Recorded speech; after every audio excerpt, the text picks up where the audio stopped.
Greetings, chess lovers. It is black to play and win, and black has placed his pieces in very coordinated position. All he has to do is initiate the attack. So what would you play? If you thought about capturing this pawn, which you thought was going to be a problem since the queen was backing this pawn up, so you missed the whole initiative. And if you thought about bringing your bishop all the way to e5 and then pinning this bishop and launching this attack, it was once again a foolish move because white king would simply move to f2 and then this bishop is no longer pinned, and you can see white queen is also going to come into action. It is going to not only prevent, rather it is going to launch counter attack. What would you have done? In this position there was just one move that was going to bust open all the doors for your success, and that move, if you have guessed, in this position was none other than playing your bishop to d4. Yes, that is a brilliant check, and from this position onward white has just five response to this check. Three of them lead to checkmate. Let me show you. So first of all,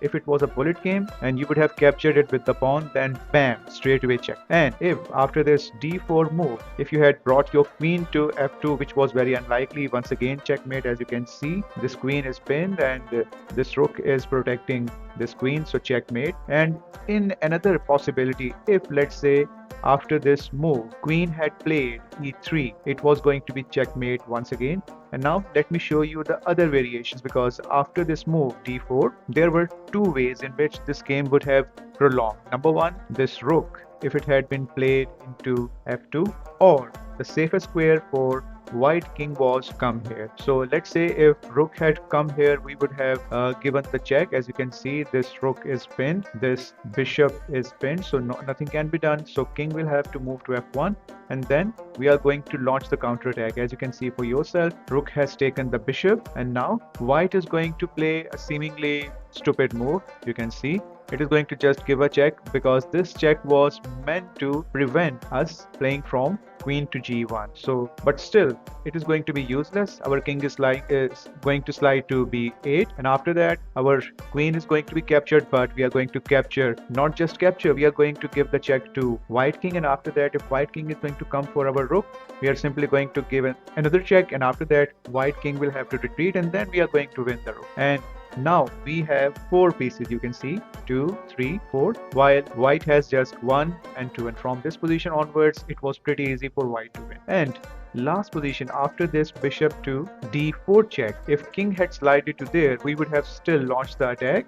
And now this pawn cannot capture it because the queen is pinning it. If let's say white is going to capture it, we are going to capture it back. So it was seemingly hopeless. We are going to win convincingly from this position. So after this position, when we are going to bring the rook into action by capturing the pawn, so after this move, queen is simply going to slide downwards. As you can see, it is going to protect this pawn, which is very vital, being attacked by twice, 1 and 2. So after this move, we are going to bring our bishop, and then in future we are going to also attack this pawn via bishop. Okay, and then this rook and queen are already attacking this one, and then white is going to double up. Now you can see the forces have been equalized, 1, 2 and 3. It shows that this pawn is of vital importance for white, but no problem.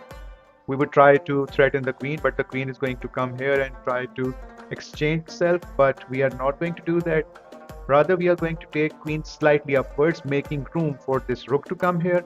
And after that, bishop is going to come and capture this pawn which was in here, and then our king is simply going to slide. But the idea over here is by bringing this bishop, if we plan to bring our rook here, so this bishop is going to capture it. But no worries, we are going to rather play this brilliant move, because if white is going to capture it, we are going to capture it back, and then white is going to simply defend it. But as you can see, we can still continue to attack this bishop and this rook. They are attacking it, and while this queen is pinned, so we are in very good position. It was such a marvelous attack. From this position onward, I'm sure you would have found a way to win this.